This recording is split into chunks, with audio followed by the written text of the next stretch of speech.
Growing up in childhood, my father is a children's singer, Grammy-nominated children's singer. He's unbelievable. Red Grammer is the man.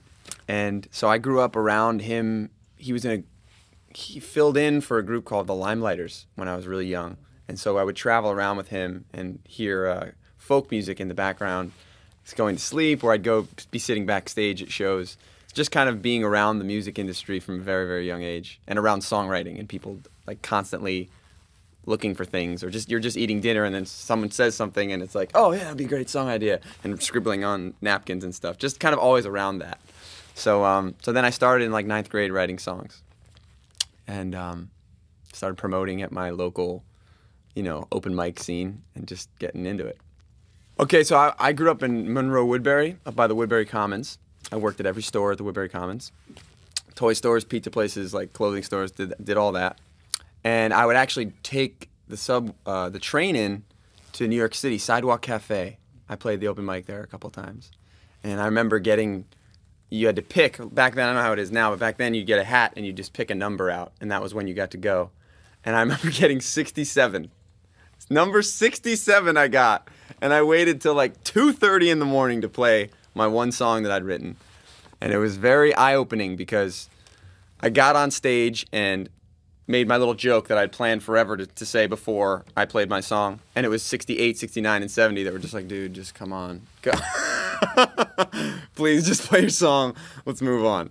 So, yeah, I just kind of been hustling since then, I did 2 years in Binghamton, which is upstate New York, and then I went, finished my degree in California, Cal State Northridge. Yeah, I kind of always knew that I wanted to do something creative. And then I just found that music was the best way for me personally to do that. I didn't want to write long screenplays, and I didn't want to, it was the best way to do it for me. And I could do it fast. And I could get an idea and think of how I'm experiencing this, and I'd love to see if anybody else experiences it this way. So you write a song about it, and then everybody gets to hear it. That's a really cool medium. That was my favorite medium of creativity. But I always knew that I wanted to somehow be impressive to the public and share and emote. Yeah. Yeah, so the day that I got my degree, I walked across the stage, and I put my hat and my gown in the back of my trunk and drove out to the street where I had been previously performing. I started on Santa Monica Promenade, paying my bills. The first day that I graduated, I just went out to the street, set up shop, and started singing my songs to try and get people to buy my CDs that I printed up at Kinko's. I had like a whole system. I'd go to Fry's Electronics. I don't know if you guys have that over here. You could buy 100 CD packs for like 20 bucks. They break all the time, so you have to be so delicate with them anywhere you take them.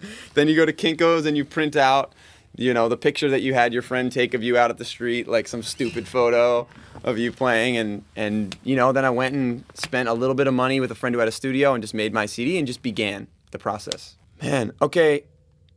I mean, I just got off the street a year ago. S-Curve picked me up close to a year ago, and my manager had found me. We started going around, and this song, Keep Your Head Up, was getting a lot of attention in the industry. So I got to go from the street, like from playing on the street to flying to New York and in LA, meeting all the top labels. It was an unbelievable thing that occurred. So that was the end of the street. So I'd been doing the street for about 3 years since then, so about 3 years before that. Yeah.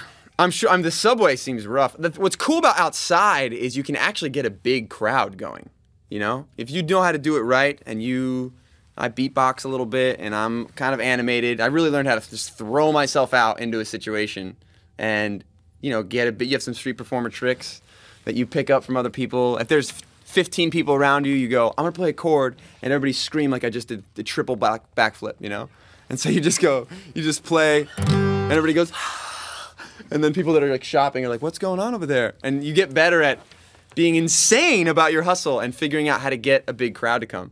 So I've never seen, I've been around the subways and stuff, but we could get 100 people around me and sell a lot of CDs out there, which I don't see here. I don't know if it's the same.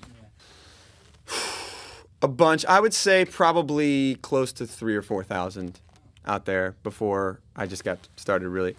And it was if you look at the curve of it, it was like this, and then it started really going way up. And once it went way up, then I got picked up and have been traveling around since then.